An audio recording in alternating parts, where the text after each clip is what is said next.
First, I'd like to introduce the Sedgwick County Chairman, David Dennis, and he has a few words. Thanks, Susan. I appreciate it, and I appreciate each and every one of you being here tonight. We thank you very much. A couple little notes before we start. First, I want to acknowledge my fellow Board of County Commissioners that are here with us tonight. We have Commissioner Michael O'Donnell back in the back corner. We have Commissioner Jim Howell up here in the front. I don't see any of the other commissioners right now. We do have a couple other elected officials, Clem Dickerson, trustee, Laura Atkins, clerk, Linda Wiley, treasurer from townships. We appreciate that. On our board today, we do have a member of the Derby City Council. We appreciate you being here today. We're holding this very special meeting tonight. Oh, Dan Kirshen. I was just talking to him. I apologize. Senator Dan Kirshen, we appreciate you being here. We're holding this very special meeting tonight to discuss groundwater flooding related to record rainfalls that have happened this summer in some of our Sedgwick County Commissioners' districts. If possible, we want to help residents that have been affected by some of this area's wettest months ever. We want to help them find effective and long-term solutions to groundwater flooding. We want real solutions, not temporary fixes that causes us to repeat history and relive these hardships that everyone has been encountering. To that end, we have invited as speakers several experts who can help us reach real solutions in an informed way. Those experts include Susan Erlingwine. She's from Sedgwick County, our Director of Environmental Resources. Tim Bays, Groundwater Management District Number 2. Dr. Andrew Swindle, a WSU hydrology professor, and as I mentioned, Derby City Council members. Jeff Lannerman with the Division of Water Resources. Jim Weber, again with Sedgwick County, with Public Works Deputy Director. Steve Hunter with the Wichita Area Builders Association. Chris Labrum, our Director of MABCD. At the end of the speakers' presentations today, we will have a question and answer period for you, the audience. Our moderator this evening is Susan Erlingwine, and she is ready to get this started, and I'm certain that you are as well. I'd like to welcome Susan Erlingwine. Thank you very much.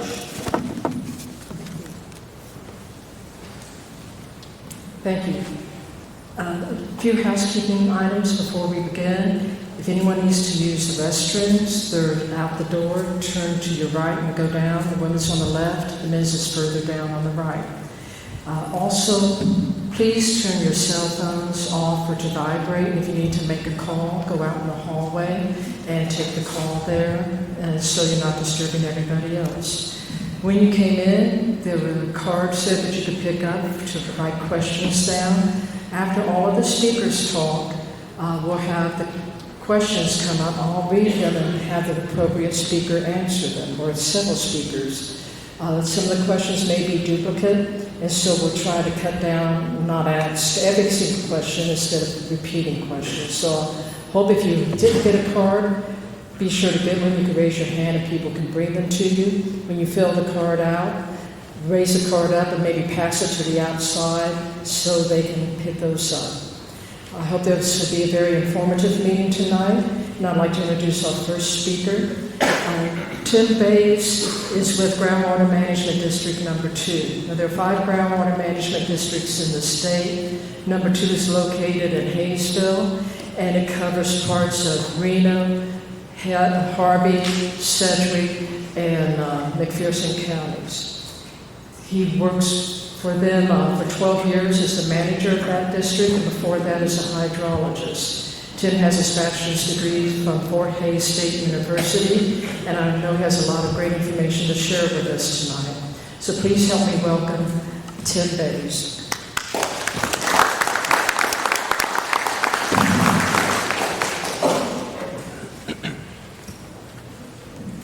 Thank you, Susan. I'm going to be turning and looking at there are lots. I'm going to go ahead and pull the microphone out and turn it here a little bit.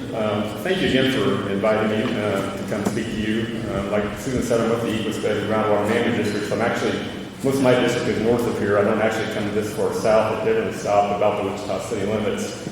But I'm knowledgeable about the equals bed aquifer and some of the alluvial aquifers. Just real quick, we're in the High Plains aquifer system, and we get down here closer to Hazler and the alluvium, but the High Plains runs from Wyoming all the way down to Texas. You can see it on the screen there. And then in Kansas, we're on the eastern flank of that High Plains aquifer, and then the equus beds were even further to the east. We're far you come, and then you kind of run out of really the competent groundwater other than the alluvium and some local aquifers. There's other aquifers in the state besides the High Plains, the alluvium, like I said. There's these other ones. Probably what we're most interested in today is this Ark River alluvium.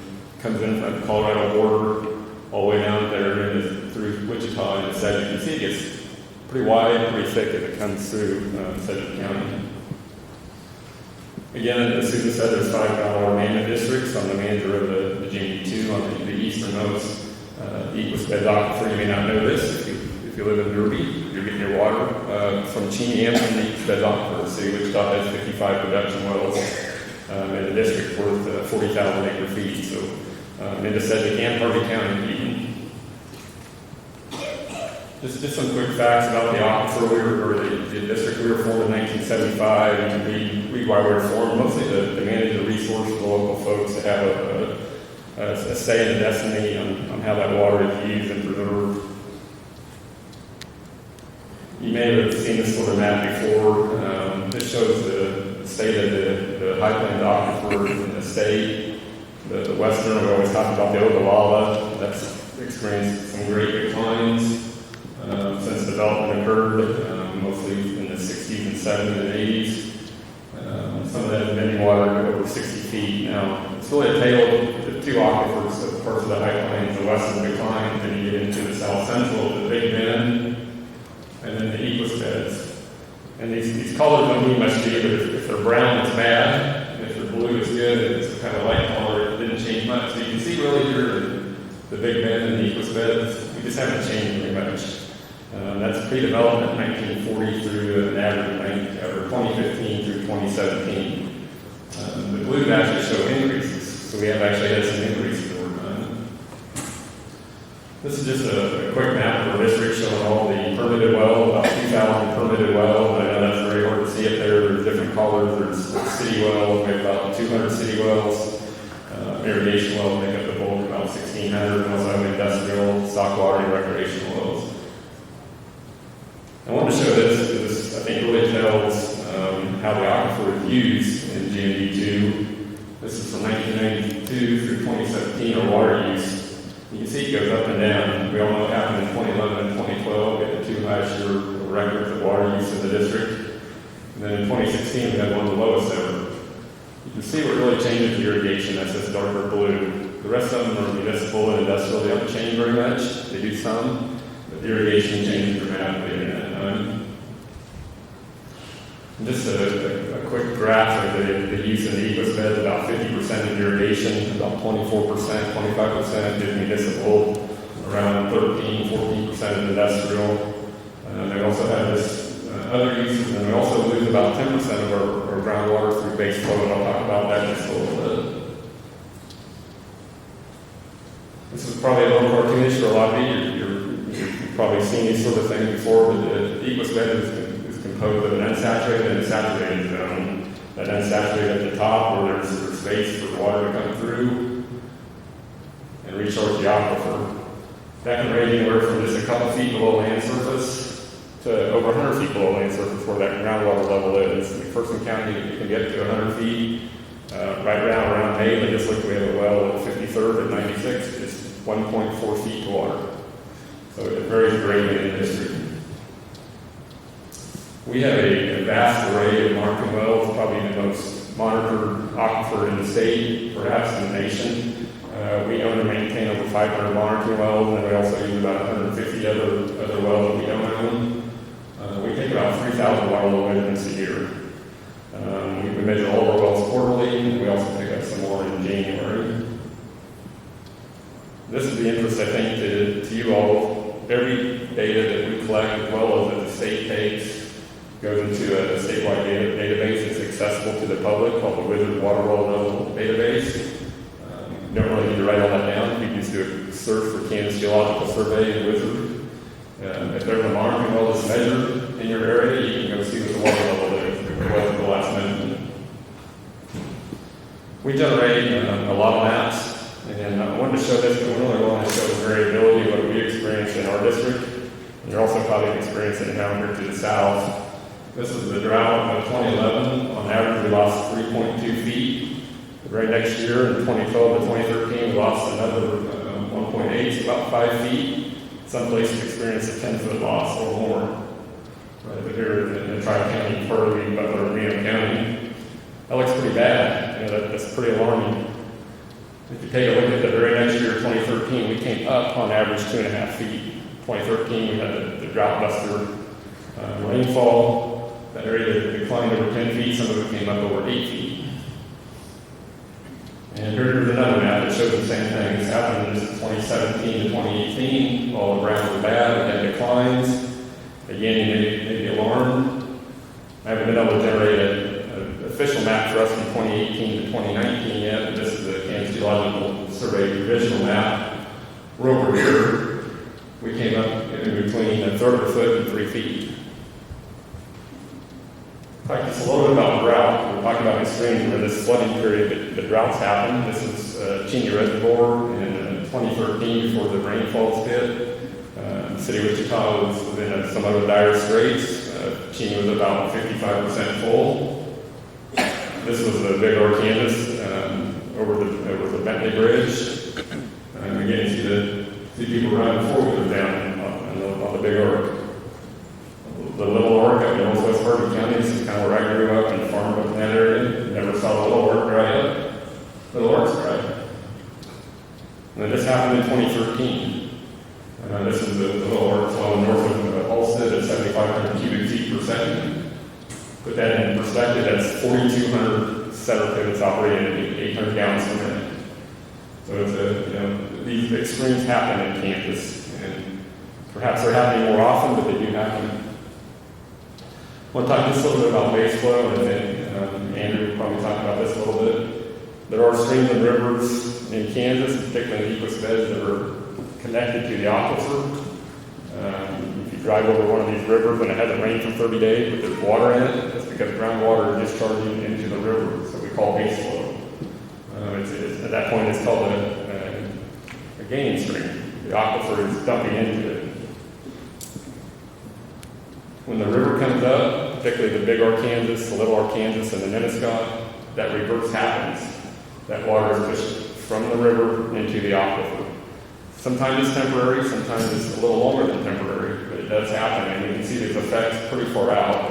I've personally seen a well a half mile from the Big Arkansas. The Big Arkansas is flooding. There was water pouring out of the top of the well from that hydraulic pressure. So it does happen. And I can illustrate this with this hydrograph. This is what we call a bank storage event. This is on the Little Arkansas River. The normal groundwater level was about 15 to 20 feet below land surface. That's normally about where it is. The river came up. We had a flooding event. The groundwater immediately adjacent to that, this is the monitoring well. It also came up. So you can see if you had a house in that area, it was about 15 to 20 feet to water, no problem. Right here, this is about 7 feet to water. This is 5 feet to water. It was temporary. It lasted a few days, but it does last longer than that, particularly along the Big Arkansas River. The Big Arkansas being a braided stream, very sandy, very gravelly. The water goes into the banks and below that river very quick. I know you all are experiencing a lot of basement flooding in your area down here in South Wichita. I can guarantee it's happening in a lot of other places. I've had more calls this year than probably I think I'm on 27 and a half years, my 27 and a half years prior to that combined. Particularly along what I call the Arkansas River corridor from Nickerson down to Mage in my district. We've had some historical high water levels, at least as high as we've ever measured. Some of those have normally been 8 to 10 feet, 12 feet below land surface, and now been 3, 4, 5 feet below land surface. There's a lot of things going on there. We've had a tremendous amount of rain.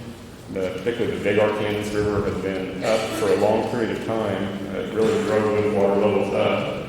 And I want to point this one out. This is over by Mount Hope. I know we're talking from down here in Gainesville, River area.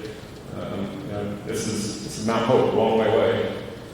We're right here. This is our most recent measurement in July. Almost as high as I've ever been measured, and we actually did measure one. It's not on this graph. It was at 3 feet from this well at the request of a landowner who was having water in his basement, but also not getting his field to even do any tilt. Pull a tractor in, look dry, and heat sink out of sight. So we are seeing some historical high water levels, not just this area, but in some other areas. Again, this is 5.5, 6 feet to water. Normally it's in the 8 to 10 down in this area. Here's the oddity of 93. If you're old enough to remember 93, we had a tremendous amount of flood in 93. Aqua did come up temporarily. And this is another one that's happened to be over by Mays.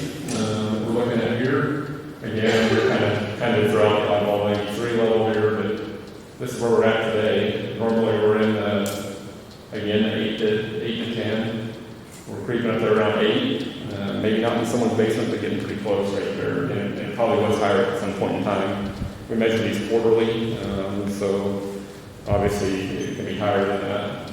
I would say we are working on getting some automated transducers installed in summer monitoring well in partnership with the Kansas Geological Survey, where we'll be able to take measurements every minute if we want to, every 15 minutes, which I think will give us some more insight into what some of the water levels are doing.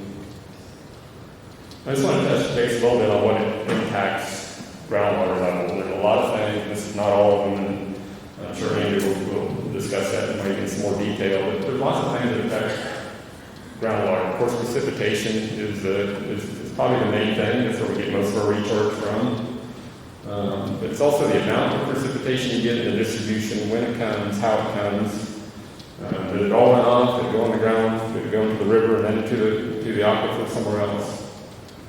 Groundwater discharge is impacted. Well pumping. Of course, well pumping's been down in the Equisbed until about the last 3 weeks when it turned dry. That does impact groundwater levels. Evaporation, evapotranspiration from plants. Discharges to streams, like I talked before. Rather than the river pushing up the aquifer dumping back into the stream. Stream interaction, same thing. That base flow versus what I call bank storage. So you can have base flow that's discharging into the river. You can have bank storage that the river's pushing back into the aquifer. Of course, soil type, topography, slope. That all means a lot. Like I mentioned before, McPherson County, 100 feet of water. No one's getting the water in their basements from the groundwater in McPherson County. But some places that the water was 10 or 12 feet. It doesn't take much for that water to come up pretty rapidly into the basement. And then, of course, recharge rate and recharge zones. Recharge rate is a very difficult thing to quantify. In Sedgwick County, we use about 6 inches, or 20% of the rainfall percolates down to the aquifer. We're working on a study to further quantify that, but that's in the ballpark. But you can have higher recharge zones. If you live in a subdevelopment that has a groundwater pit, an old sand pit that you built around, and the developer has chosen to dump the stormwater runoff into that. That's going directly into the pit and then into the aquifer. Now, we discourage those kind of things in our district for water quality, but it does happen. So you can have a mounding of the aquifer at that time. So there's lots of things. I feel your pain. I've gotten lots of calls with people with water in their basements. People have installed dewatering wells. Hutchinson's right now having a number of issues with dewatering wells that had to be installed to protect basements, particularly in businesses. We've got a permanent one in an elevator over there.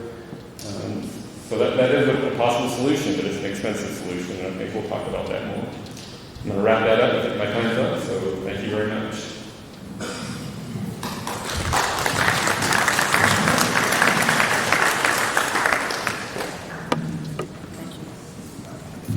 Thank you, Tim. Our next speaker is Andrew Swindle. He's assistant professor at WSU, and he's been there for 5 years in that capacity. Andrew has his bachelor's in geology and master's in geology from Oklahoma State University, and his PhD from the University of Oklahoma. He has numerous publications and articles in magazines. and he teaches hydrology and geology. As was stated earlier, he's also on the Derby City Council, so he knows quite a bit about hydrology, and he's going to share some of that information with you. So please help me welcome Dr. Andrew Swindle.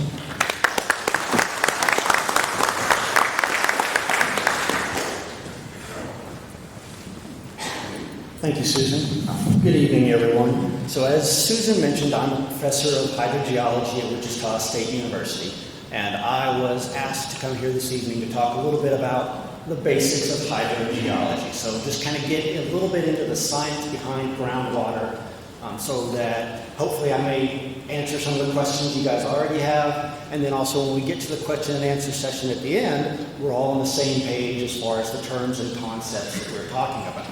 So the 4 questions that we're going to go over briefly are: what is groundwater? Where does groundwater come from? How does groundwater move? And what happens when we pump a well? And I'm supposed to only talk for 15 minutes, and my students will tell you that being brief is not one of my strong suits, so I'm going to try to keep everything very general and kind of specific to what we're dealing with along the Arkansas River. Now I just got to make sure I push the right button. All right.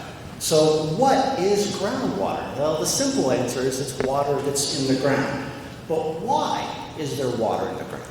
Well, that's because geologic materials, be it soil, sediments, rocks, they have empty space. We call those empty spaces pores. And those pores can hold air and or water. And some of those pores are very large, some of those pores are very small, and we have a property that we assign to these geologic materials that we call porosity. It's essentially a measure of how much pore space is in them. So the higher the porosity of the material, the more water it can hold. And this sand and gravel that we're dealing with along the river has a pretty high porosity as far as geologic materials go. Closely related to porosity is permeability. If you think of porosity as how much water it can hold, permeability is how easy is it for the water to go through. Now, if you are looking to put a water well in an aquifer, if you want a good aquifer, a high porosity is nice, but what you really want is a high permeability, because that lets you pull a lot of water through that aquifer. And these alluvial aquifers along the river have very high permeabilities. All right, so where does groundwater come from? And so it's in these holes in the geologic materials. How does it get there in the first place? Well, this cartoon is illustrating the hydrologic cycle. And so this is just describing how water moves through the different reservoirs on the planet. So you can think of starting in the ocean, that's where most of the water is. We have evaporation. The water moves into the atmosphere, condenses into clouds, moves over land. Water cools, we get rain. Some of that rain hits the ground surface, runs into streams, makes its way back to the ocean. Some of it ends up in lakes. Some of it may actually fall as snow or ice. But some of it is going to hit the ground and it's going to soak into the soil. And once it does that, it has the potential to become groundwater. So this is another cartoon. I do lots of cartoons. And this is showing you, I forgot to mention, some of the stuff I'm saying is going to repeat what Tim said, so I apologize for that. But, so if does it have a laser pointer? It does. All right, so we've got rain, it hits the ground, and it infiltrates into the soil. As that water moves into the soil, it enters what we call the unsaturated zone. And in the unsaturated zone, these pores are full of air, and they've got some water. When we get excess water, gravity pulls it down.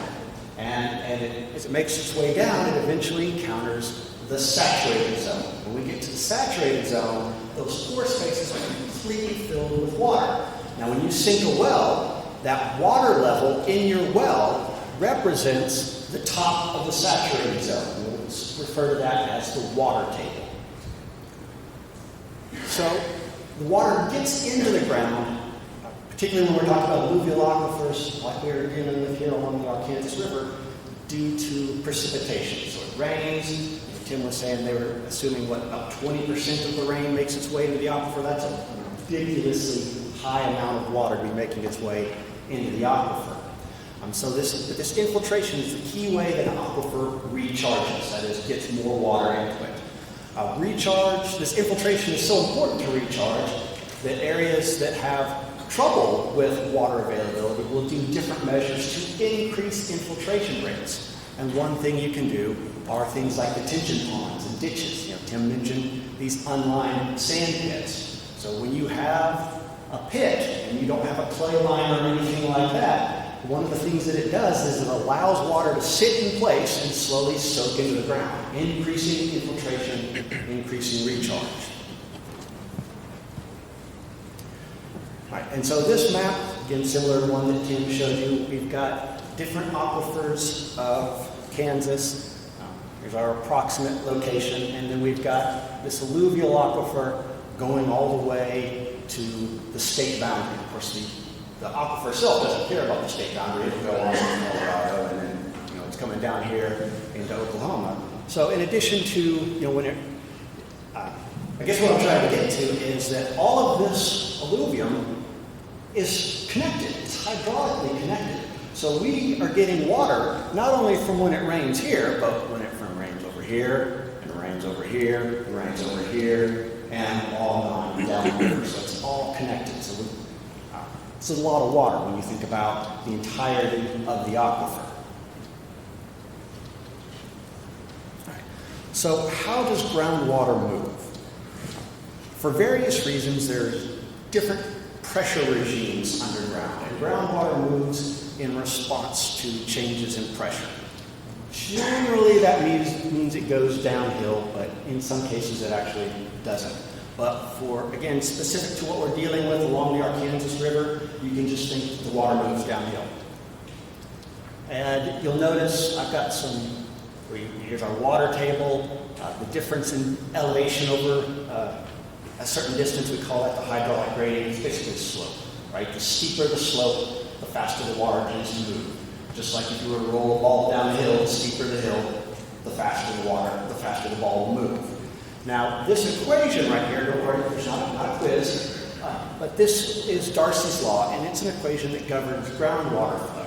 And the reason I've got it up there is because I want to show you that guy right there, K. That's hydraulic conductivity. You can think of it as the coefficient of permeability. Now, what is important about this is that, when we deal with water in our everyday lives, we're using a hose or we're taking a bath or things like that, we're dealing with water that's just in a container. And so the way water flows in a container is a little bit different than the way it flows underground, because it's limited by the permeability of that material. And so with this, and Q here is our volume of water. And so what all this equation is showing is that permeability determines how much water you can get out of the aquifer. It also determines how much water you can put into the aquifer. And like I mentioned, this alluvial stuff along the river has a very high permeability.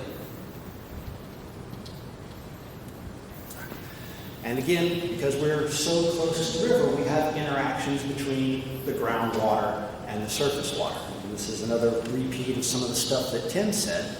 But we have this condition on the top where the water table is higher than the river. So in that case, the water's moving from high to low, so it's going from the groundwater into the river. And in this case, we would call this a gaining stream. It's gaining water from the water table. If conditions change, maybe there's a flash flood or something like that, the stream can get higher than the water table, and now our flow reverses. So we have water moving out of the stream into the water table. In this case, we have a losing stream.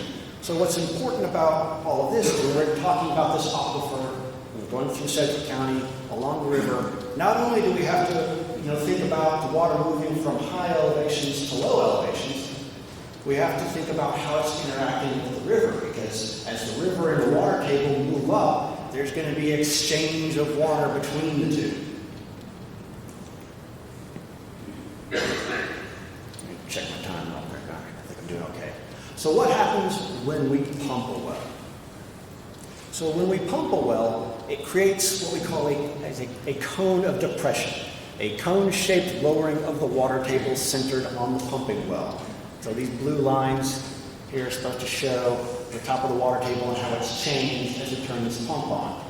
Now this particular figure is illustrating the fact that when you have a bunch of wells close together, if you pump one too much, you could potentially lower the water table enough that somebody else's well goes dry. But that's not actually, don't need to worry about that for this part of the discussion anyway.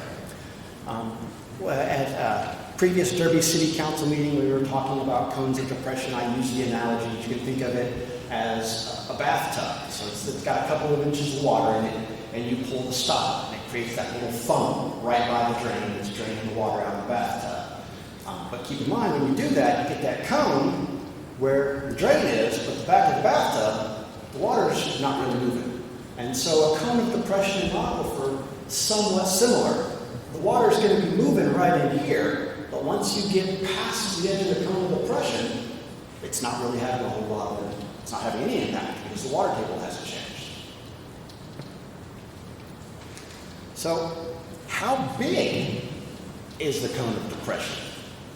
Well, that's going to depend on several aquifer properties, the big ones being the hydraulic conductivity, and how easy is it for the water to move through the aquifer, and the saturated thickness. And when we say saturated thickness, we're just talking about how many feet of water is in the aquifer. So if you go from the bottom of the aquifer and go up to the water table, that measure is your saturated thickness, however many feet that is. The higher the saturated thickness, the larger the saturated thickness, the deeper you can pump, the deeper you can make that cone of depression, and the larger it tends to get. Now, this is one of the problems that we have with this alluvial aquifer along the river, is that while it has a relatively high porosity and it has a really high permeability, it has a pretty shallow saturated thickness, around 40 feet, give or take. So that limits, at least right around the Derby area, so that limits how deep we can pump. But if we wanted to, say, estimate what the cone of depression would be, there's a number of different equations we could use. And I've put a couple of them up there. Don't worry, again, there's not a quiz. There was a previous geologist report where they did an assessment of the Derby wells and how big that cone of depression would be. I took their numbers and ran them through essentially all of these equations to see how my numbers compared to what they got. And they got about a half a mile. I also got about a half a mile. With one of the equations, I got 0.7 miles, so 0.7 of a mile. But I will say that using that calculation required, to get that 0.7 of a mile, required me to mathematically drop the water level to 0 in the pumping well. So the short version here is that we create these cones of depression, and they do lower the water table, but because of the geologic conditions that we are dealing with in this particular aquifer, it doesn't extend very far.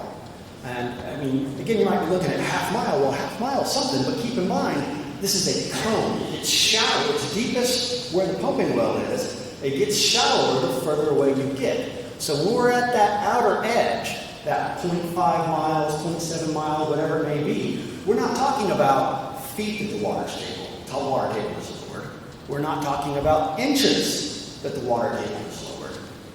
We may be talking hundredths of an inch that the water table is lowered. So the short version is that while wells do lower the water table, if you're going to look at it in terms of a dewatering solution, the wells have to be relatively close to what you want dewatered. So, all right, I'm good. So, and that's all I've got.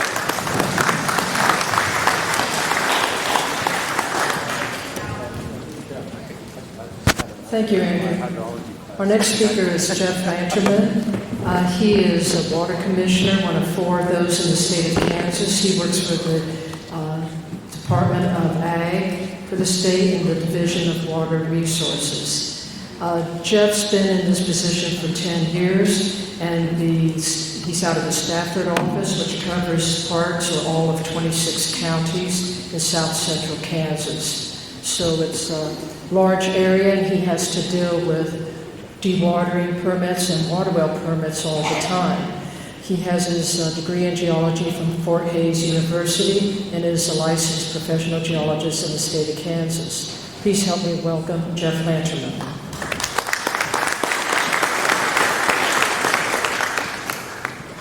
Thanks, Susan. I was telling Dr. Swindle that I just had a really bad experience or memories of my hydrology class in 1988. Anyway, the Division of Water Resources is a regulatory agency in charge of the Kansas Water Appropriation Act. We have jurisdiction over dewatering wells, which is what I've been asked to come talk about, but a lot of other stuff as well. So, dewatering permits are usually done by temporary permits through the Division of Water Resources for a term of less than 6 months.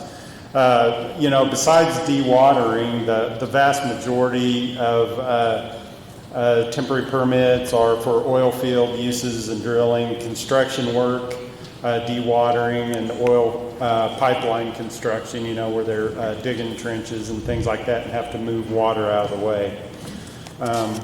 As a general rule, wells and sump pumps don't need a dewatering permit, but if you are installing a large high-capacity well or a battery of wells that would serve several homes, housing developments, or businesses, a permit is probably going to be required through the Division of Water Resources.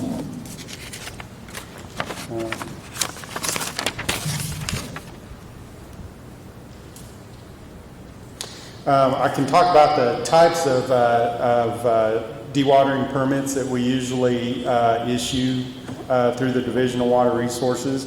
Again, I stated before that these are usually done with temporary permits. That's the statute that authorizes us to do that.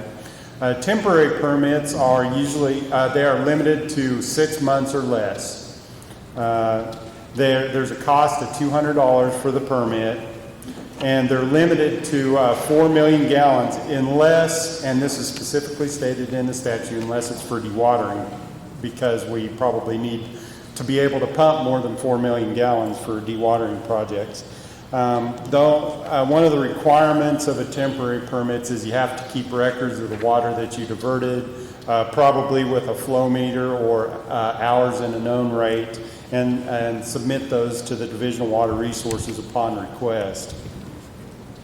Again, I said these things can be approved pretty quickly. Generally, temporary permits can be approved in a week or less. I mean, this is something that a lot of people use for emergency pumping and things like that, so we get on them pretty fast and can get them out and approved. Term permits are more rare, but they're used a lot for dewatering if you need a period of longer than 6 months. There's a lot more requirements for term permits because they can be for a longer term and for a greater quantity of water. So in GMD number 2, term permits, which is this area, term permits have to meet safe yield.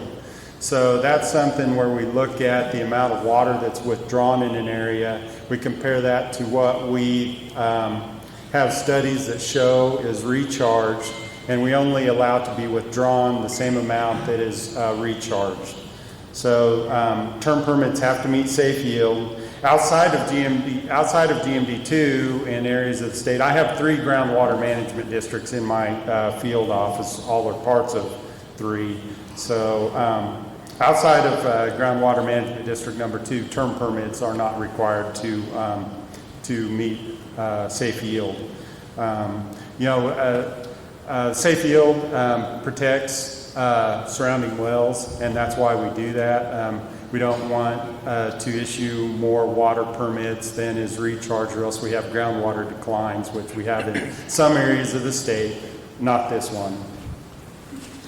Term permits are a scaled fee based on the amount of water that you're withdrawing. So if you're going to use up to 100 acre feet, that's about 32 million gallons. So that would be a $200 fee. 100 to 320 is $300, and then it's kind of a cost per 100 acre feet after that. Term permits are a longer review period because we are looking at some things like spacing to other wells. Again, we're trying to protect other wells around where the dewatering well is. We want to make sure that existing senior wells in the area, either domestic or permitted wells, are protected from the permit that we're issuing. They have to meet spacing. That is, Dr. Swindle talked about, pumping well, drying up another well. We don't want that to happen, so we have a spacing requirement to other wells. 660 feet to domestic wells, a quarter mile to other permitted wells. So now, I think in an issue like what we're talking about here, we're going to be putting these dewatering wells in a town. There's probably going to be all kinds of domestic wells around. We may have to look at waiving that regulation. That might be something that we could do. I can't guarantee that we could waive that regulation, but dewatering wells are put in areas where there's too much water, so impairment probably won't or shouldn't occur. You're only gonna pump that well enough to move the water away to dry your basements out, and then you'll stop because it costs money to continue to pump those wells. Term permits are required to turn in an annual water use report. Now, like I said, they're limited to a term of 5 years. I think, we have several term permits that are re-upped after every period for things like this, and most years you're probably not going to have to rent them. So.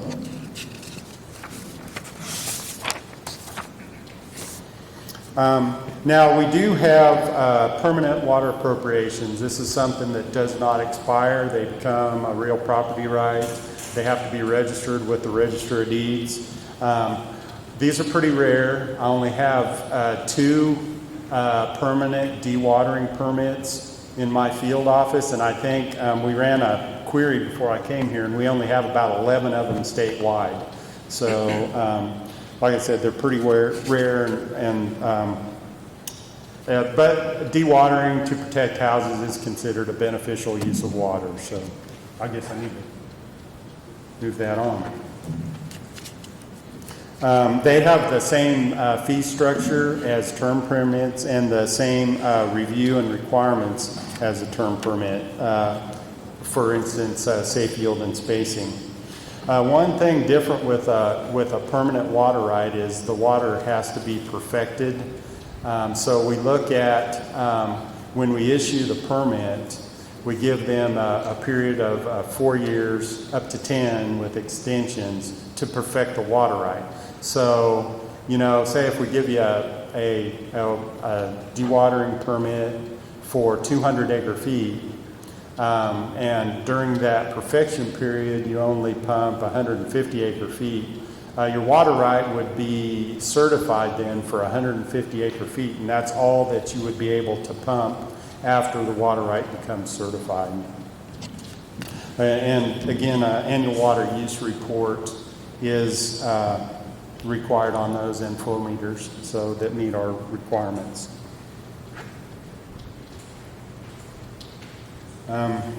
Now, so I know that was a lot of information, and you can always call my office, and we can assist with permit applications and things like that as far as the permitting process and the application process for these permits. To me, it seems like the best option for something like what we have proposed here today would be either a regular appropriation or a 5-year term permit that would be reapplied for after every period. So now, like I said, temporary permits, there's a lot less review, and we can approve those pretty quickly. We may have to wait, if we do a term permit or a regular appropriation for dewatering, we may have to request to waive certain regulations like spacing. Now, again, no permits that we issue can cause impairment to another senior water right. So, if you put in a dewatering wells and it ends up drying up 5 domestic wells around where your pumping well is, we would probably either revoke or dismiss that permit or administer it so that it's not doing that anymore. Now, if you wanted to, like I said, term and regular permit appropriations, it would probably take, at least 3 months to get approved. But, you could potentially do a temporary permit to get started, put the wells in and start pumping, get your temporary permit, and then work towards getting a term or a regular appropriation for that. So a term permit may be more desirable because you wouldn't have to perfect the water right. So I think that's all I had. So.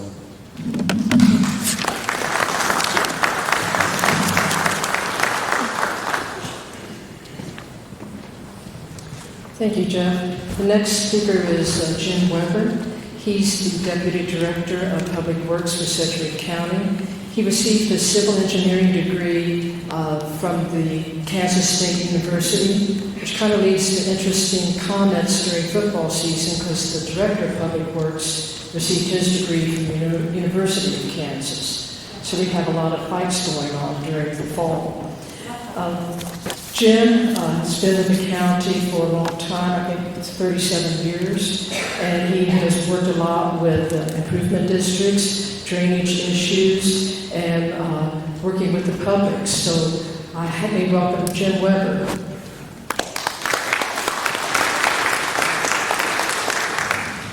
Thank you. We'll just get in it because they got me on a timer, so. I got to practice the button. Oh, good. So what are we going to talk about? We're going to talk about neighborhood dewatering. What is it? What do we need to know? What are the design considerations? How can the county finance construction? And finally, how can the neighborhood finance operation and maintenance? So what is it?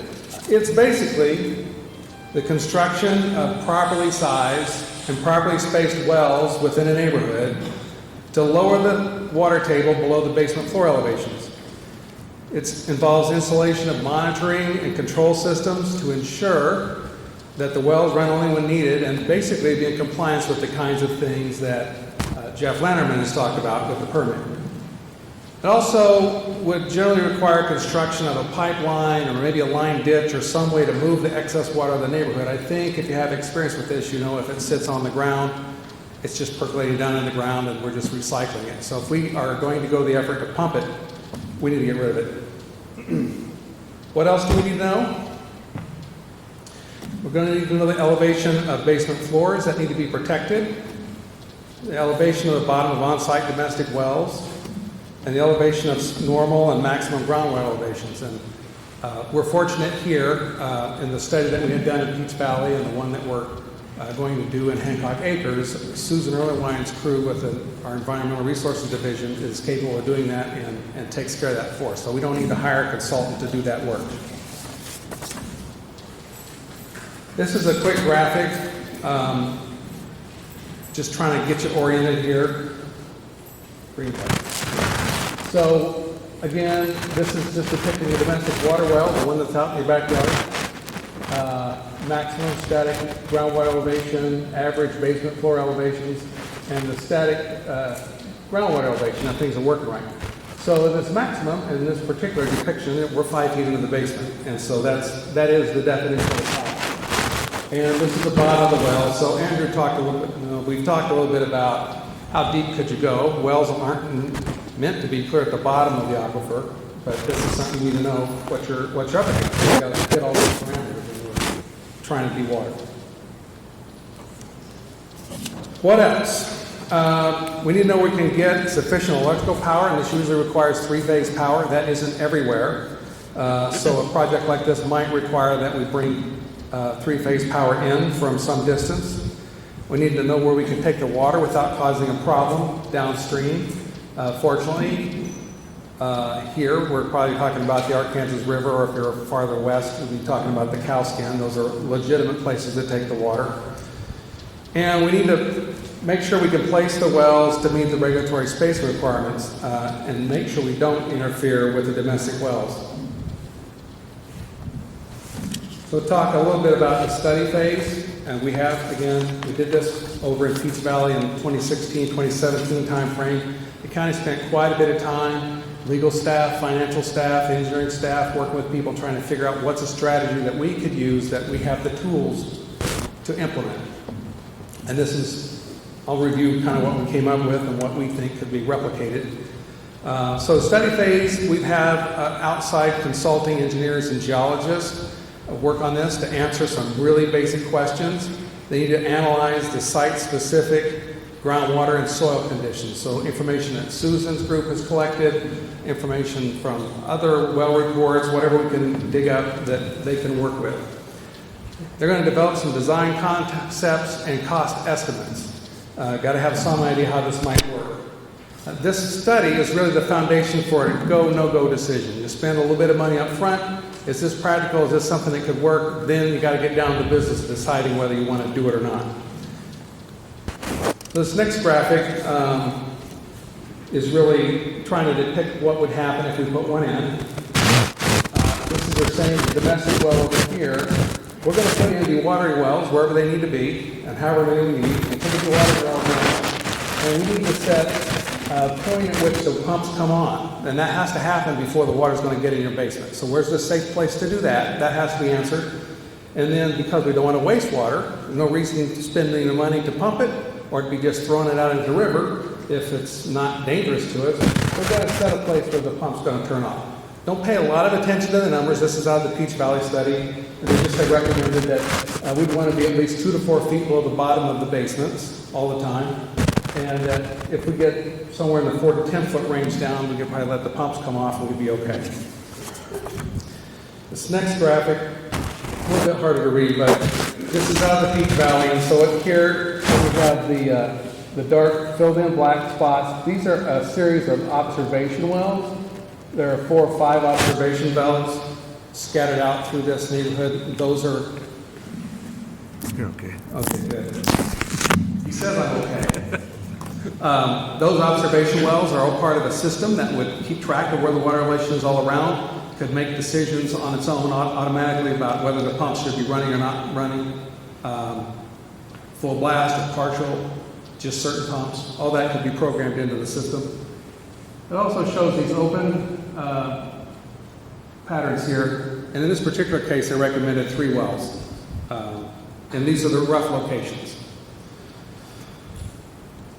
Okay, so step 2, we need to create some districts. This is a citizen-driven model, and it requires 2 separate legal entities to make it work. The first one is what we call a benefit district. It allows the county to design the project, get it built, and finance the construction. And after that's done, the costs are assessed to the neighborhood in an equitable manner, and they can be financed for up to 20 years, basically put on your taxes. The second tool that we need is the improvement district. So the county is not wanting to get into the business of running your neighborhood dewatering operations. So by creating an improvement district, you create a governmental entity that is legally able to own, operate, and maintain the system.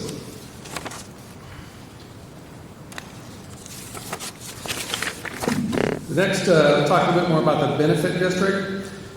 So based on informal input from the affected property owners or a neighborhood, the county prepares a legal petition that forms a benefit district. And so we talked to you about things like what all should be in it, who should be in it,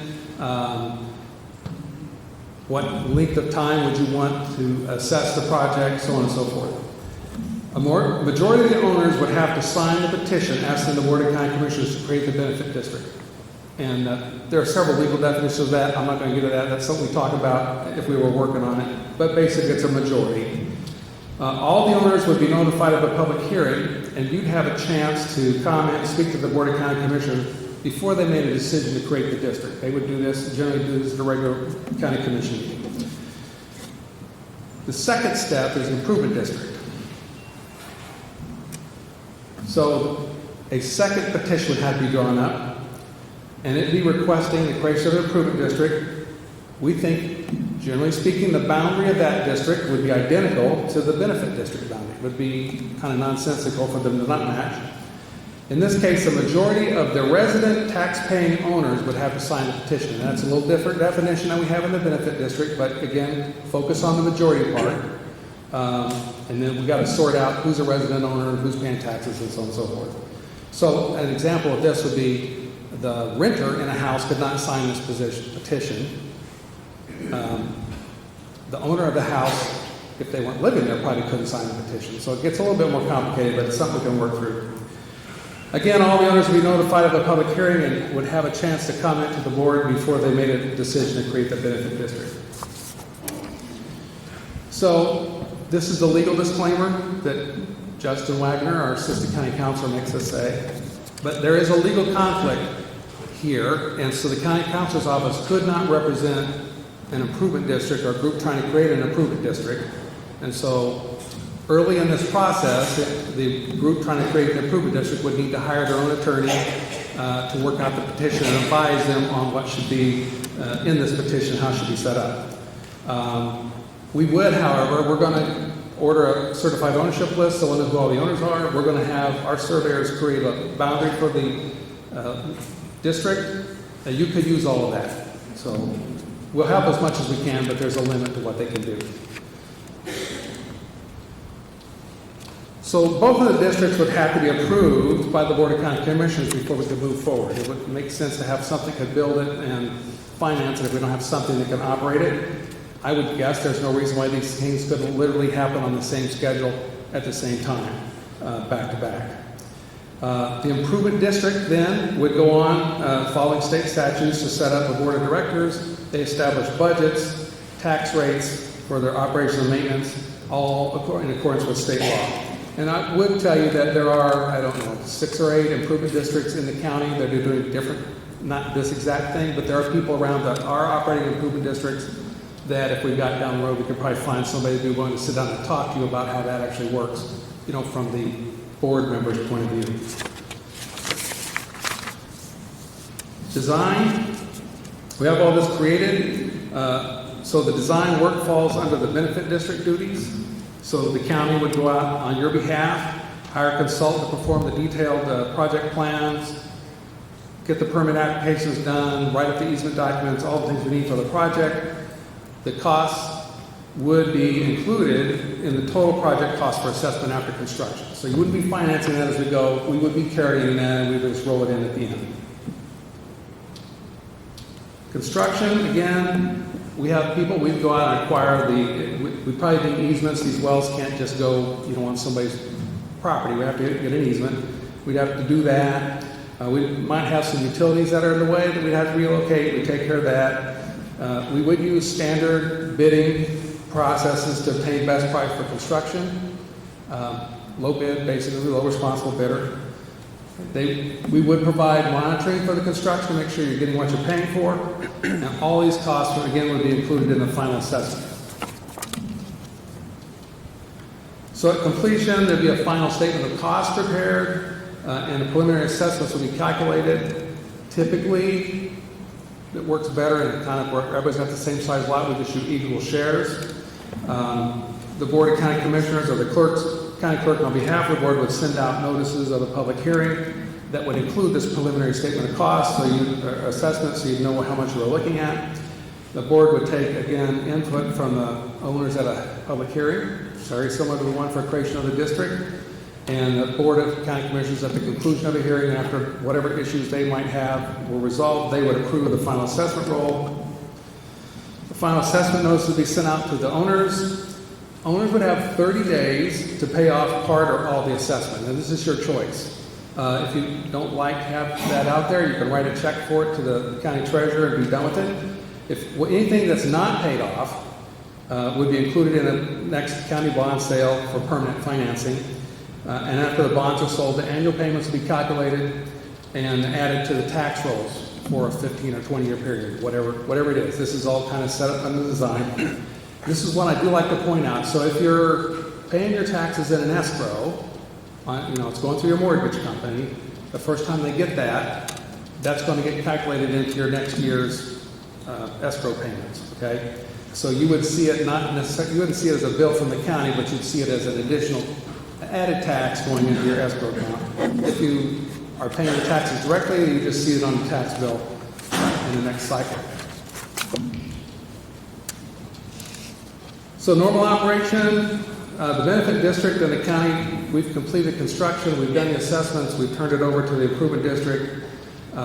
Improvement district would continue to manage the operation and maintenance of the system. You'd be setting mill levy rates to pay your bills, to support the system, and you would continue to operate through a publicly elected board of directors. So you don't see them, but when we have elections, every 4 years, some of these board of directors members are up for election, and they get elected by the people in the improvement district. That said, this is my contact information. You can write that down real quick before Susan moves on to the next one. I am going to be on vacation tomorrow, but I'll be back Monday. So yes, leave me a voicemail or send me an email. I might not answer tomorrow, but I'll get back with you next week. Thank you.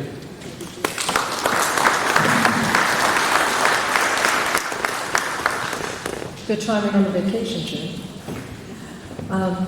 Thank you. And our next speaker is Steve Hunter with Hunter & Son Construction. They specialize in foundations. The company's been around since 1928, and Steve is the third generation to own the company, and his son is the fourth and son part of that title. They've got some good work going on in basements, new ideas on how to help basements that have problems. Please help me welcome Steve Hunter.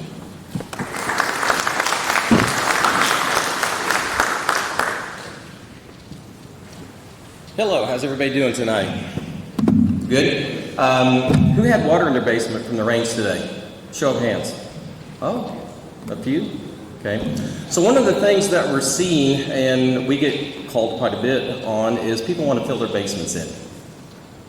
They're tired of having a basement, so what do? Well, a cost analysis has been done with Wichita Area Builders Association, and one of the methodologies is putting sand in your basement, filling the basement up with sand. Another methodology would be pumping concrete into the basement. So if we look at a 1,200 square foot house on sand, we're looking at 252 cubic yards of sand. If we use what's called flowable fill concrete, which is a 200 psi lightweight concrete, we're looking at 311 cubic yards. But this comes at a cost. But all's not lost.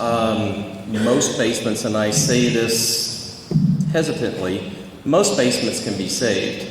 There are several methodologies out there for fixing the basement. One is fixing it from the outside. So we want to address the water prior to it getting inside of the basement.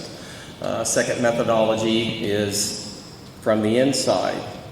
And then we have a third methodology, which is kind of a hybrid. It's an inside-outside repair process. But all of these things come at a cost. So we have to look at cost of repairs to value of home.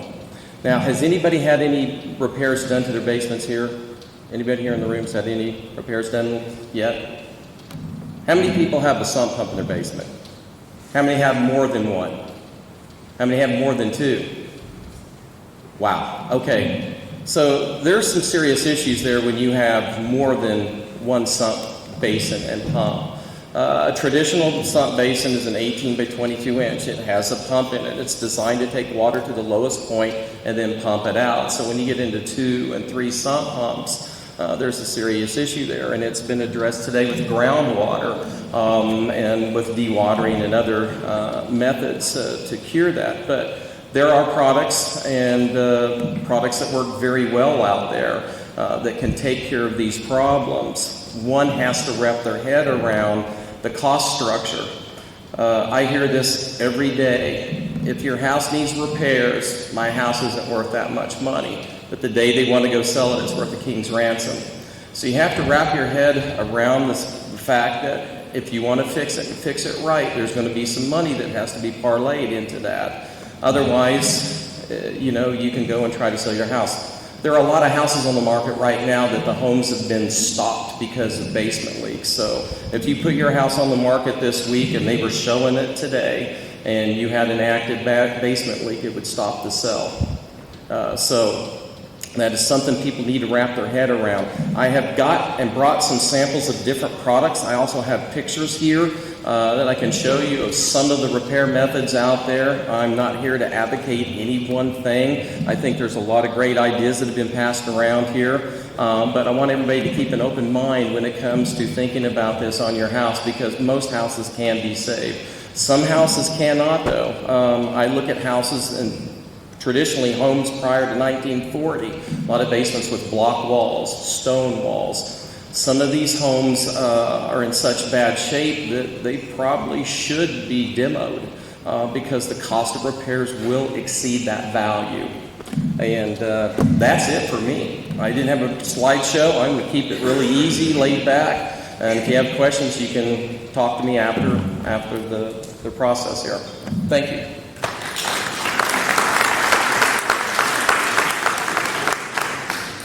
Thank you, Steve. All of the speakers tonight would be willing to talk to you after the meeting and have business cards, and they can give that to you so you have future contact with them. Yeah, no, I didn't know. Our next speaker is Chris Labrum. He's the director of the Sedgwick County Metropolitan Area Building and Construction Department. Wonderful acronym, ABCD. I travel all And he is entire state. worked there for 2 years now, I believe. Before that, he was in the military. And so Chris' department is responsible for giving permits for buildings, inspecting the buildings, working with water wells, wastewater systems, quite a bit. And they license the inspectors and the trades in the area. So he works all the time in the building groups. Please help me welcome Chris Labrum. All right, thanks and good evening, everyone. I also didn't do a slideshow tonight. I wanted to be able to kind of react to maybe what we heard and then get you to questions, because I'm sure that's what you're most interested in. So I do have some staff with me here tonight. I've got my deputy, Courtney Capello. We've got our floodplain manager, county zoning, kind of jack of all trades, Kelly Dixon. Definitely happy to help work with and discuss questions with anyone afterwards. So from a building code perspective that I know quite a few of you probably are interested in, there was no code applicable to homes built in the county prior to 1975. So any home prior to that was not permitted, not inspected, not necessarily built to any code. It may have been just by happenstance. Post 75, of course, we started to permit, we started to enact code, and that code has obviously evolved a great deal since that time. However, still an interesting note on that, current code, the 2018 IRC, International Residential Code, which we follow, does not address groundwater. It addresses drainage and it addresses floodplain. We have a lot of groundwater issues in our jurisdiction.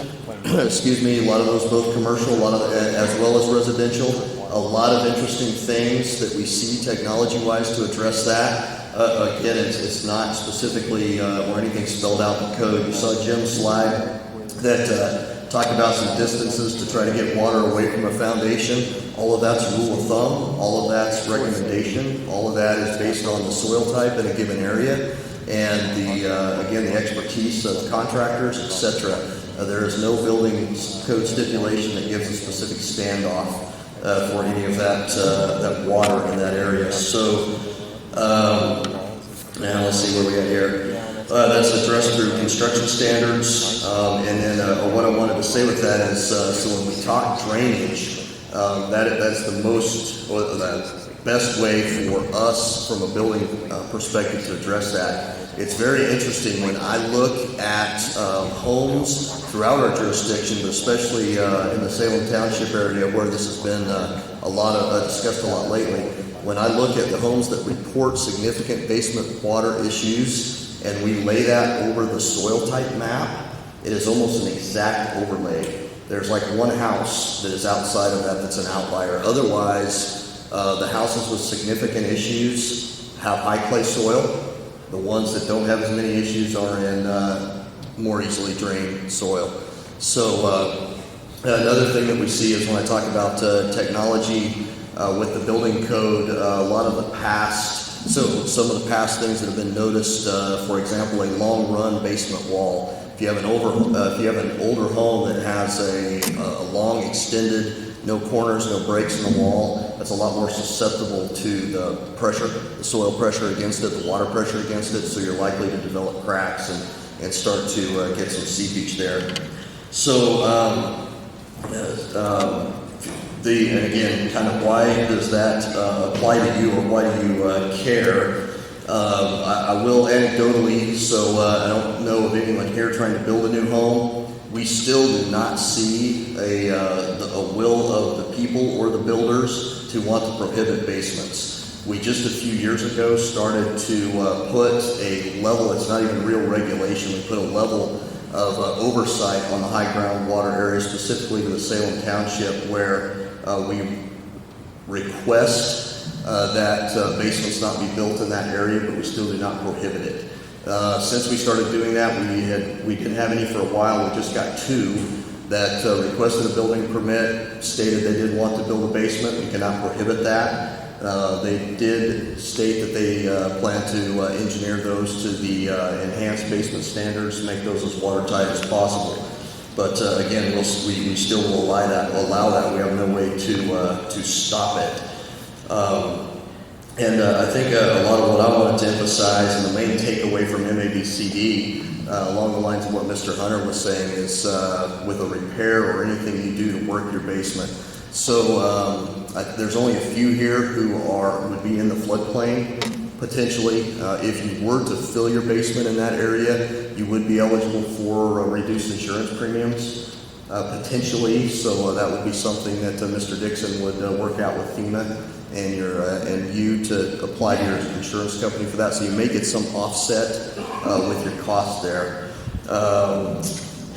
Note that I cannot recommend a contractor, but we can, if you have spoken with contractors, we can ensure that that contractor is permitted, licensed, and vouch for their credentials, so to speak. We're also happy. I know it's been a busy summer, so I am certainly not caught up. But in looking around the audience, I know I've got one person at least here tonight that I owe a visit to, and I'm going to try to catch up with her right after this and schedule that. So we are happy to visit and do anything we can as far as a pre-inspection, a look that may assist you. We're also happy to meet with you and your contractor to help where we can there. And then if you're ensured that that contractor gets a permit through us, then you'll know that if engineering, et cetera, is required based on the extent of repair, that we're ensuring that that takes place. So that would be my main takeaway from here, is that we will do everything we can to help and assist if you're in a situation to try to deal with your basement or make a repair of any kind.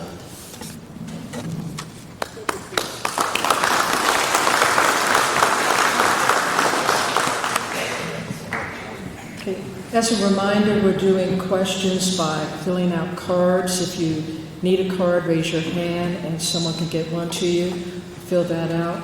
I've got 4 questions here on cards related to property taxes, where people want to know what they can do about their property taxes. With us today is Mark Clark, who's the interim appraiser. Mark, if you could come up here and talk to them about what they can do. I don't believe they can this year, but you can address that for now in 2020 and their options on losing part of their basement or all of their basement.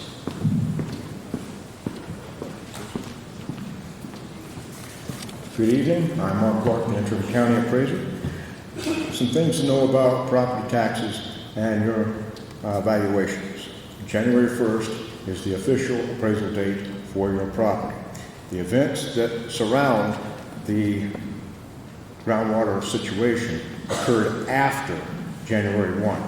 Therefore, the appraiser's office cannot legally take those into consideration in reducing your, or changing or adjusting or anything with your 2019 value. However, the appraiser's office can take that into consideration when we are looking at your 2020 valuation. And your 2020 valuation is going to come in the mail, or you can also look on the county website, March 1, and that is going to be your county 2020 value. But however, we need some help from you. We need to understand the specifics of what's going on your property. The county appraiser's office has created a short survey, and you will find them on the back two tables and over at the county appraiser's table over here. We want to get the most accurate and up-to-date information on your property. That will help us make final determinations of your 2020 value. Also, we have made it even a little more easy for you. You can go to the county website, www.sedgwickcounty.org, and go to the appraiser's webpage. And as soon as you go on that webpage, there's the survey. Complete that survey, click submit, and it goes directly to the appraiser's office so that we can work with it. The last question on the survey asks, would you like an appraiser to visit your property to review damages for future valuation years? If yes, provide phone numbers so that we can make an appointment with you. We're not going to cold call on this. We want you to talk to us, please, and fill out that survey so that we can know who you are. We will make contact with you, set up an appointment, a date and a time, and we will come and meet with you. When we come there, we will have a form, and it is called Permission for Interior Inspection of Residential Structures. We want you to sign that form, and we will sign it as well.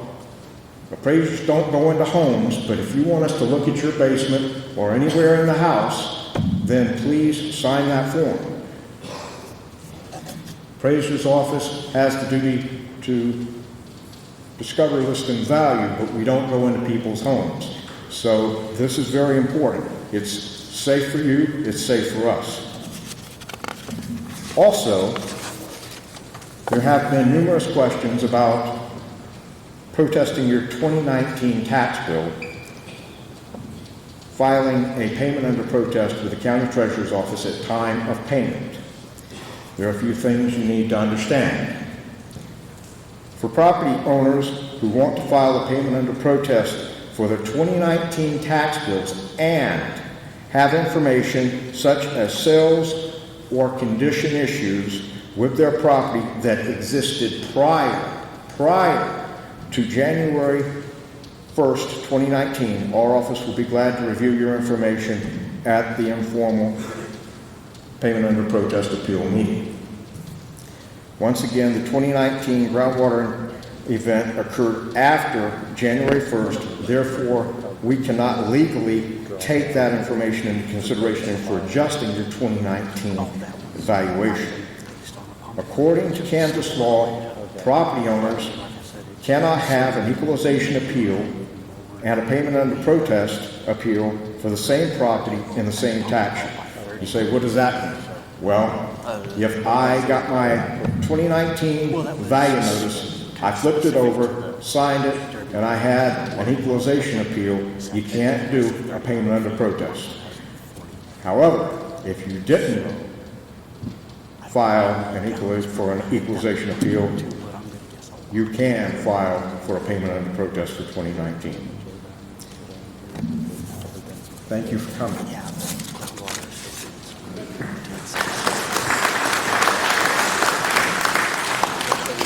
Thank you, Mark. And he's at the side table over here, along with someone from Emergency Management. If you have any questions for them afterwards, feel free to go over there and see what they have.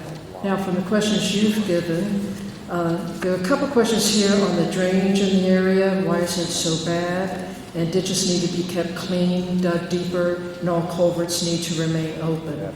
Jim Weber, do you want to address that? And there's a microphone here where you can come up here either way. Okay.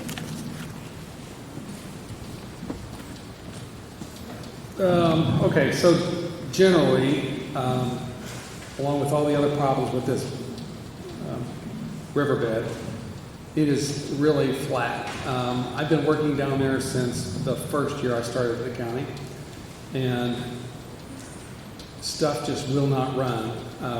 We have places, you've seen us work on hydraulic, for example, and we work and work and work, and you can get a grade, a physical grade, but it's not like it's a piece of concrete. It's porous, and so we just can't get the grades that it takes to make it run.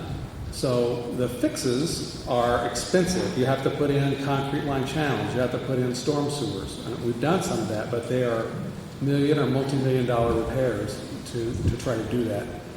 Places where we have done them, if you go a quarter mile away, it's still not running very well to it. It's kind of like the impossible challenge. It's just the topography down there.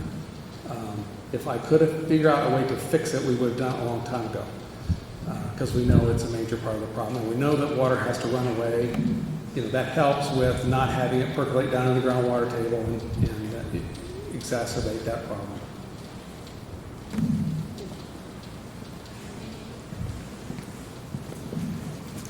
Thank you, Jim.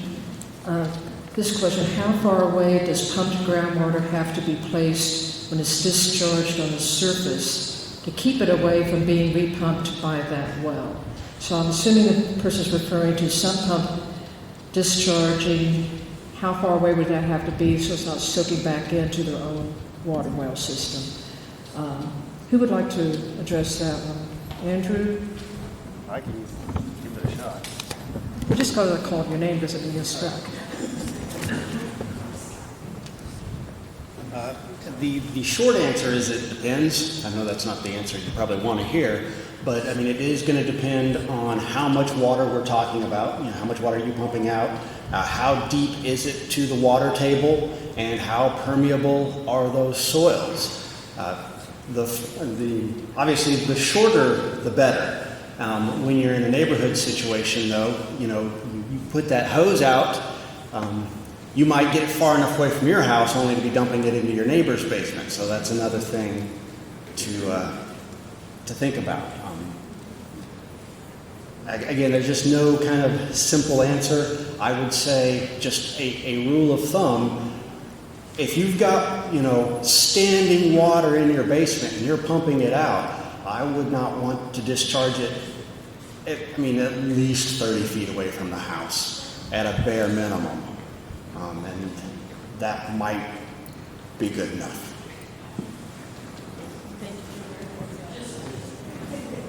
I think part of the issue also becomes tying that to the previous question about the ditches. So people dump this water into the ditches, and now they fill up, and it's standing water. You have mosquitoes and other issues. Would groundwater flooding be alleviated past the cone of depression due to a running well that is now unnaturally changing underground hydraulic pressure? Andrew. Yeah, let me read over this real quick, make sure.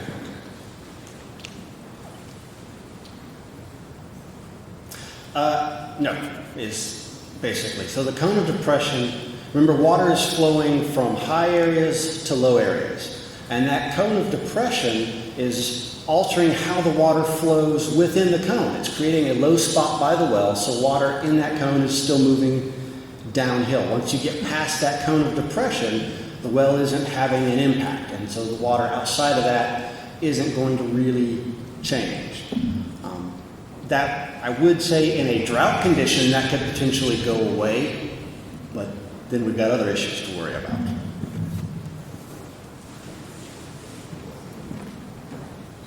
Okay.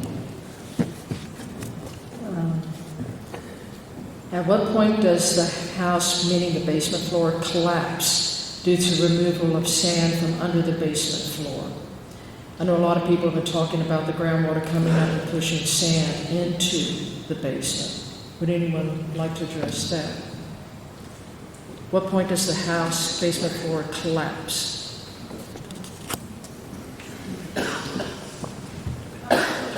I want to take that one kind of up from the engineering point of view, and so Chris will correct me or Steve Hunter, but the floor itself is not a structural member of the basement, and so your walls are sitting on a footing, a foundation. So if the floor itself would be the portion that's being undercut, it would just be, I think, a matter of, at what point is the hole big enough under it and the weight on top of it big enough that it moves. If that sand started to move out from under the actual footing that supports the wall, that's a different story. The structural things there are a little bit different because of the type of structure. It's again another difficult question to answer. It's a good one, or ask rather. It's a good one, but it would be having to predict what was happening under your concrete slab to see what's happening. Maybe we could talk afterwards. That sounds kind of specific. Okay. Thank you, Jim. Would a personal dewater well serve better at groundwater flooding than a community dewater well? Jeff?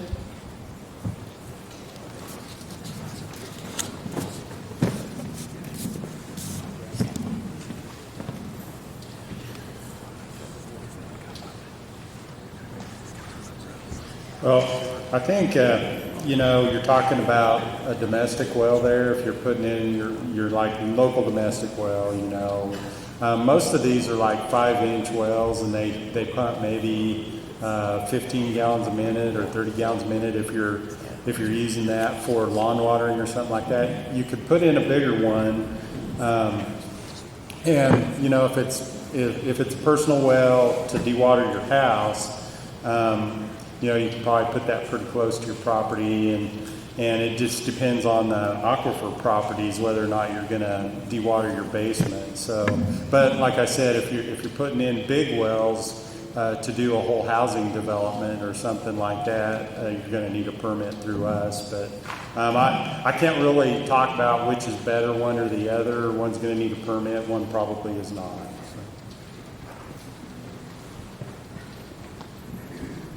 Thank you, Jeff. Why can't the county put in a pump on the drain line from Hillside at 103rd Street South? When the river is up, the above ground water does not flow to the river. The river keeps the cover closed when it is flooding. Jim. Money. I would like to expound just a little bit. That's a little complicated. So the problem that we have there is everything works fine until, and we had it this year, the river, there's a flap gate that protects the floodplain of the river is high enough. There's a little ridge there, believe it or not. And so we could back up the high floodplain and we could make the flooding worse to the west. So we have a flap gate out of the river. And so the problem occurs when the flap gate closes because the river has gotten too high. So that's good news is it's catching from getting more water. The bad news is the water in the neighborhood is now trapped. A pump station like that, you could do it, but you'd have to install a pump station. That's a 40-inch line. I can't tell you what it would be, but it would be hundreds of thousands of dollars. And it's kind of like the dewatering. You have to kind of have that ready to go all the time, and you might only use it every 5 or 10 years. And so maybe that's something to talk about for the future, but when that was going in, the problem that we were trying to solve, this seemed like a good solution for the money. And that was $800,000 to put the storm sewer in. So put the pumps on would probably double it. I don't know.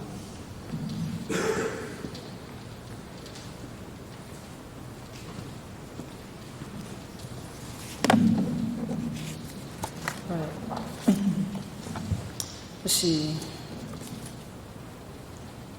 Why would you ask Peach Valley Estates, Timbers Edge, and or Hancock Acres to pump out groundwater that engulfs a much larger area of southern Sedgwick County, kind of like asking residents of Hawaii to pay for dewatering the Pacific Ocean.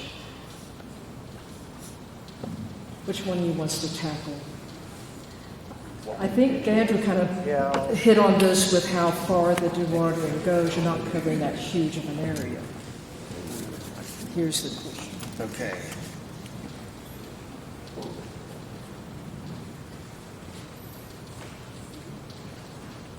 Okay, so the tone of this question is suggesting that the residents were asked to turn on their pumps to dewater it. I don't know if, or maybe if that's a suggestion. The short answer is, like it was just mentioned, your typical irrigation well is pumping 15, 30 gallons a minute. And this aquifer has a lot of water in it. We talked about it basically is stretching all the way across the state and has a very high permeability. And even all of your wells together probably aren't going to be incredibly effective at dewatering the aquifer.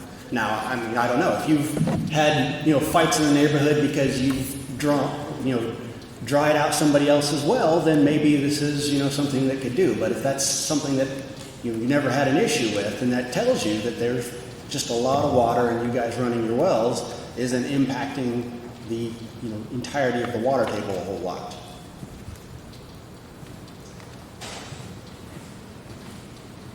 Thank you.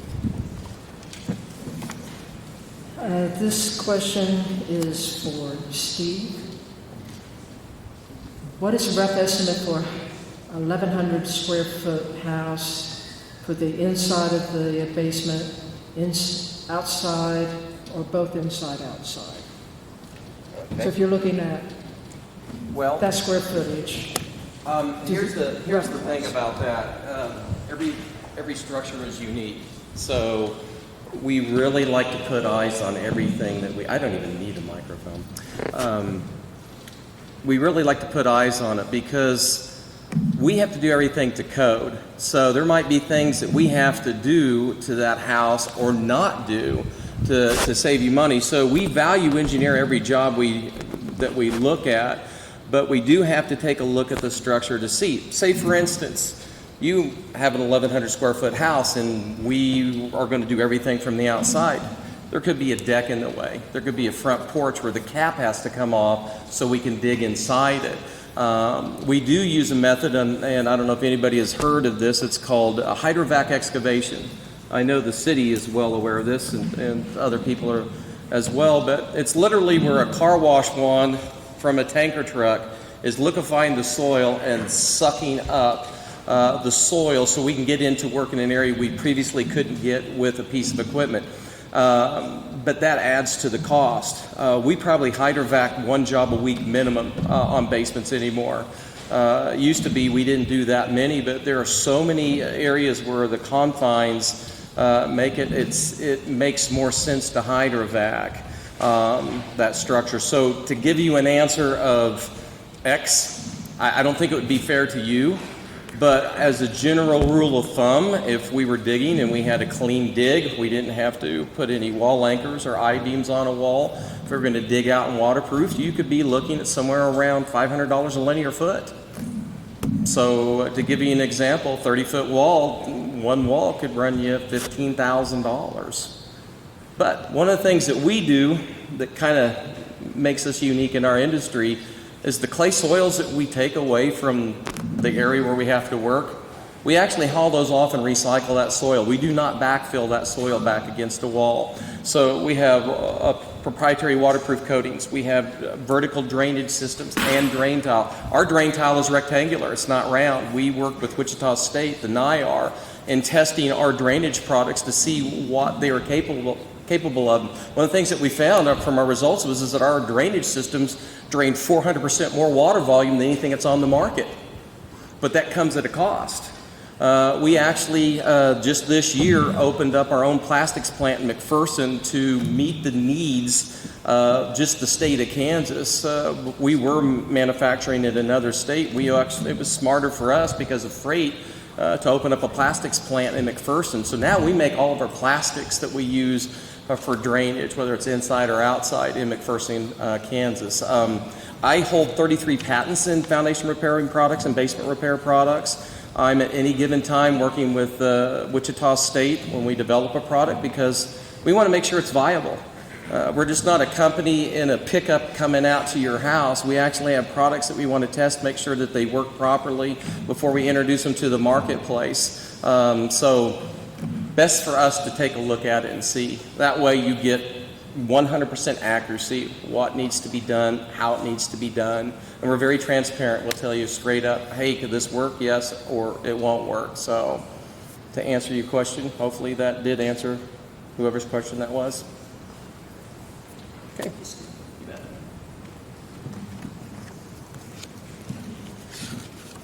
Okay.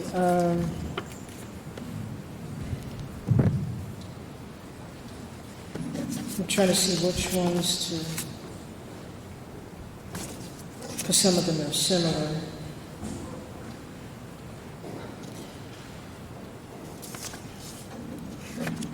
One of these is a statement, there should be no permits for basements in the area affected.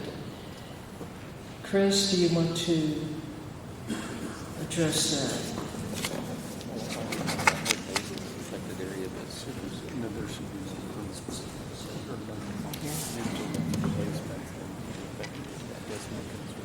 Well, yeah, I think I did address that a little bit, but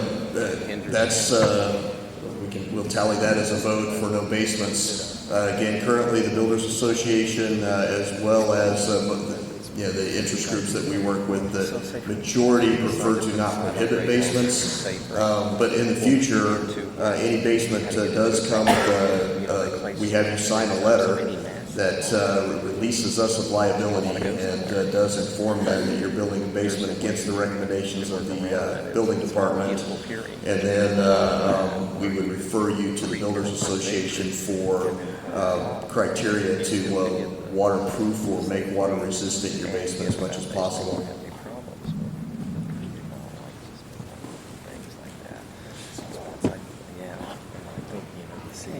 3 years ago, our neighborhood was convinced to pay $500,000 for new paved roads and irrigation, but the water goes nowhere in the ditch and just pushes back to the homes. We've been fighting flooding basements and higher electric bills again.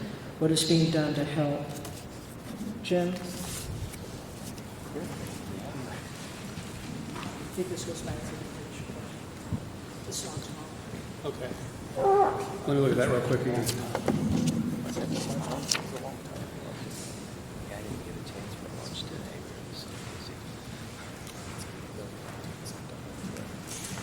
Okay.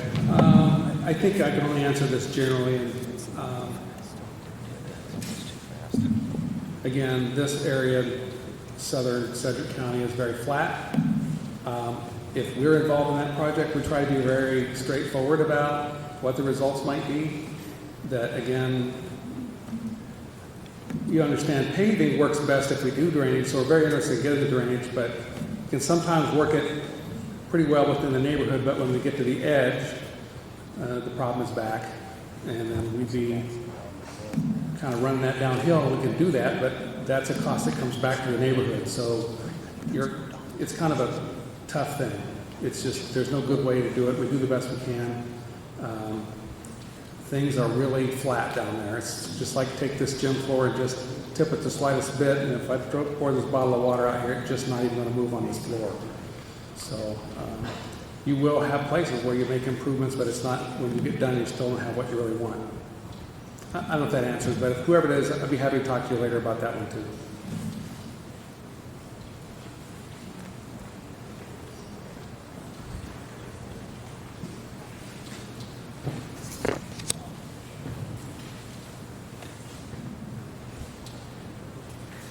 Okay, I have several questions that are along the same line, and I think Andrew may be the best to answer these. The problem is worse since Derby, Hayesville, Mulvane bought their water from Wichita. Don't you have to notify homeowners when the water is changed above or below water? And Jeff might also chime in on that one. This one is if the 11 water wells were returned to service and 700 million gallons of water were added to the regional municipal water, Wichita, Derby, Hayesville, supply. Would this help the homes stop the basement flooding?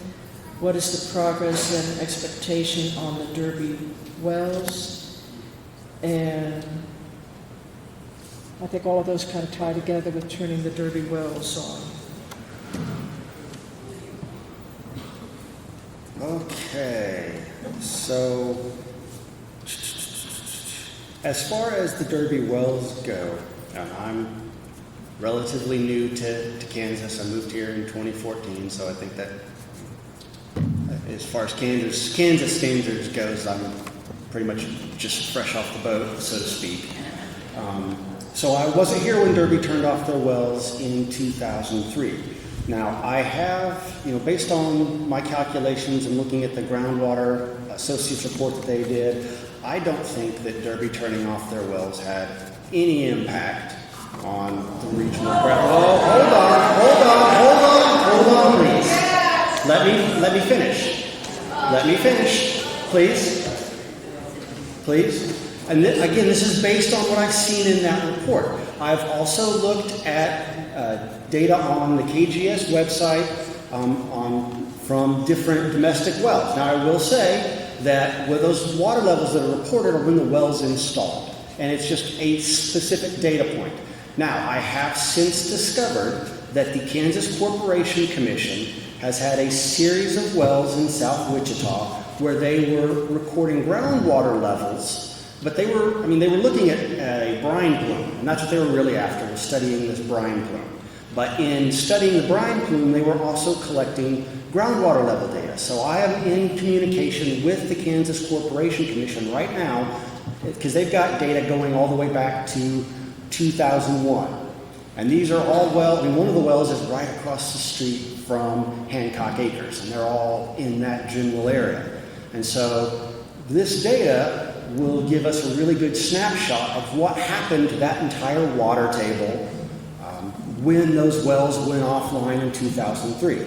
Now, so as far as I know, nobody has looked at the water level data and compared it to the timing of the Derby water wells to really get an idea of what the impact was with Derby shutting those wells off.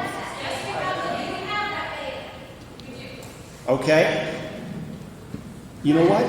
I would be very interested in that data. So you can go to WSU's website, go to WSU Geology Department.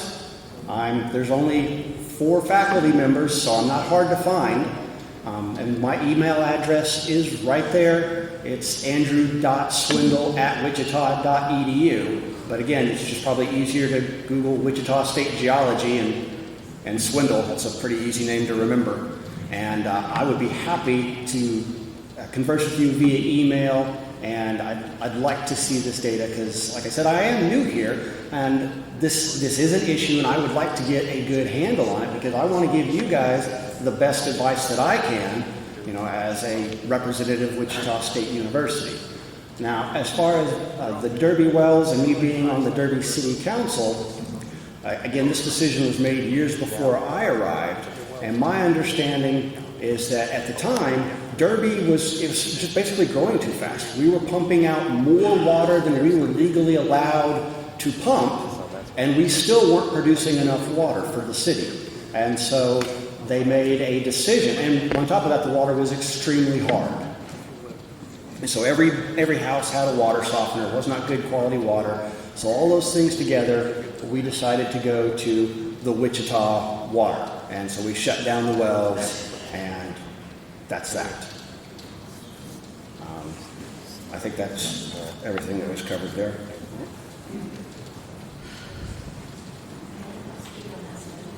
Okay, this one is for Tim.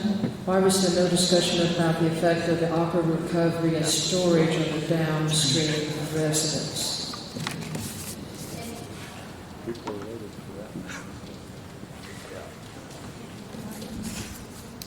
Probably need just a little bit of background. Some of you probably may not know what the city's Wichita Aquifer Storage and Recovery, we call it the Recharge Project, is. The city has a project where they take water out of the Little Arkansas River, either directly out of the surface intake or bank storage wells. Remember I showed you what bank storage wells when the river's up. They take that water, treat it to a drinking water standard, and then inject that into the aquifer. This is primarily in Harvey County area and then the northern Sedgwick. I think the question is, what kind of effect does that have on the downstream residents? I would say probably very little, if any at all. Now, the water levels have been restored in the Wichita Wellfield area, not because of the city's recharge project. They have put water in the aquifer, I'm not diminishing that whatsoever, but not that much yet. The water levels have been restored for a number of reasons in the Wichita Wellfield area and the Equus beds, mostly because the city quit pumping so much water. Prior to about 1993, they took everything that they could out of the aquifer that they were legally allowed to do. They were getting about 60% of their water from the aquifer, 40% from Cheney. They flipped that in the mid-90s. Because of that reduced usage, instead of pumping 40,000 acre-feet, now pumping about 20,000 acre-feet, about half. You combine that with some very high rainfall years, irrigation has become more efficient, the water levels have been restored. That does increase stream flow to a certain degree, but not causing the flooding and the high rainfall events. That's what causes that. It's just the 10 inches of rain that you get upstream. So I don't think that, we can't really blame the recharge project for any downstream flooding. Probably not even for any basement flooding in my district, because they just didn't increase the water that much with the recharge project as compared to reduced pumping. I hope that answers your question.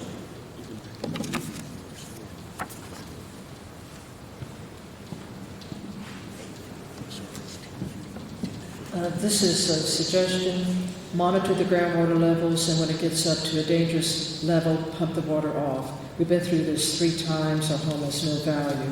And that's what Jim is talking about with the dewatering wells and having them trigger before it gets to the basement level, and then turn off before it hurts any other drinking water wells in the area. And I can tell you from the data that I've been looking at on the water wells, those drilled back in the mid-70s by a certain contractor, some of those wells were only 15 feet deep, and the static water level in them was about 6 feet below the surface. Some of those wells have been replaced since then. Others, I see no record of replacement of those wells, so that some of you still have some shallow water wells in the area, which is a concern. And this one is, there are 3 areas, Peach Valley, Hancock, and 103rd Court, never mentioned. Jim, you talked about Peach Valley Estates with your presentation and referred to Hancock, but it says 103rd. Okay, well, I guess first I would say that the premise of this meeting was a kind of a wider area, and I've only really touched on Peach Valley because we had done a study in there that's available. If you want to see that and how that looks, again, call me or email me. I'll email you a copy of the study, and we could talk at great length about how that worked. We mentioned Hancock Acres briefly, only because there is interest in that neighborhood to do dewatering. We have committed, Commissioner O'Donnell's committed to getting that study done. The contract to do the study has been signed, and things are in place to go do that. Susan's group has done the legwork we need to do. We're literally at the point where we need to have a kickoff meeting with PEC and start that. 103rd Court. 103rd Court is off of, we did talk a little bit in a question about a storm sewer that's down there. 103rd Court comes up when people want to talk about the Derby wells. It is one of the places where we know this is a problem. It's a small neighborhood, which kind of makes it financially difficult to do the neighborhood dewatering. I'm not saying impossible, but I think we're open to discussing that if that's something that people want to do. But again, the premise of this was kind of a little bit of a broader take, so that this information could be, if this isn't the only 3 problems out there, there's a 4th or a 5th one. We want to be able to understand what's going on. So, hope that helps.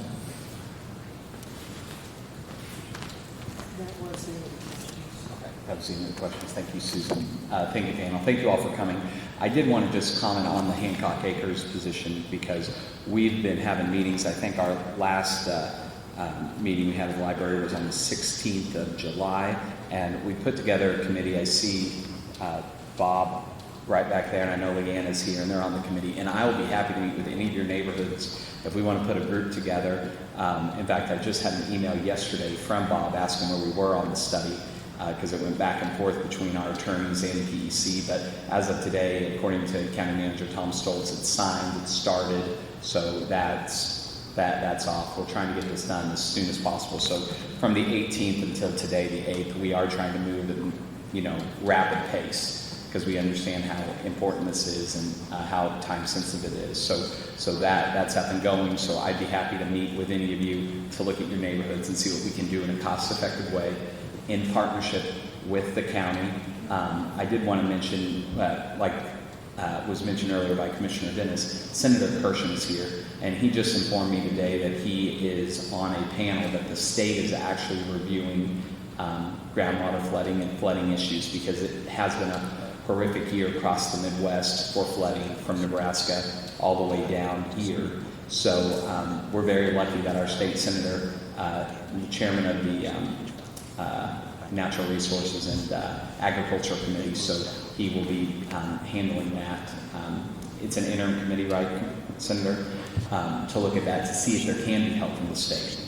We know FEMA won't, because this is groundwater, but there might be opportunities from the state. So I'm eager to see how that goes, and so I encourage you to reach out to me if there are groups or neighborhoods that we can kind of form a natural boundary like we're doing with Hancock Acres, and we're gonna hit the ground running and hopefully have a successful solution for that area. So once again, thank you all for coming, and especially thank your panel. And we do have one more question. Thank you, Susan. This is just brought to me. If anyone else has a question, be sure last call to get a card in, and someone will pick it up and I'll read it. Is Sedgwick County or the state of Kansas going to help Salem Township with repairs of our roads and drainage system? Yes. Jim?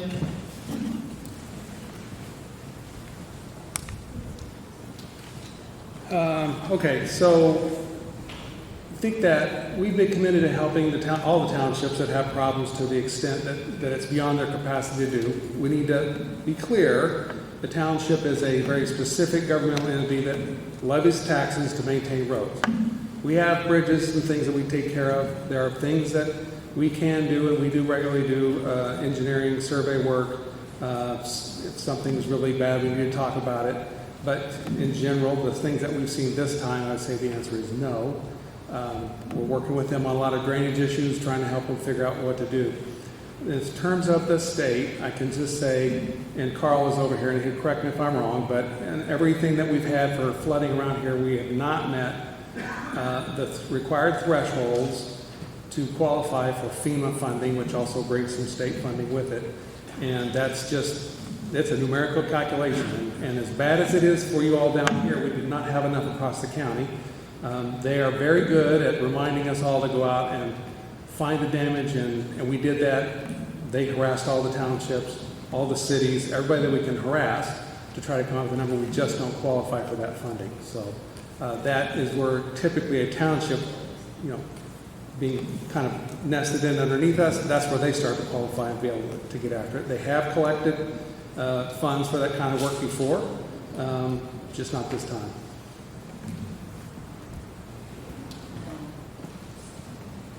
I'd like to thank all of the speakers tonight. Please help me thank them.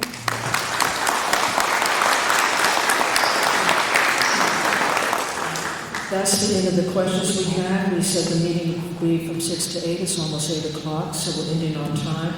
People will hang around and help answer individual questions, so feel free to come up and talk to them about your issues. Thank you so much for showing up tonight and showing interest in this. And you signed up. We'll be sending out emails if we have additional meetings on this. Thank you very much.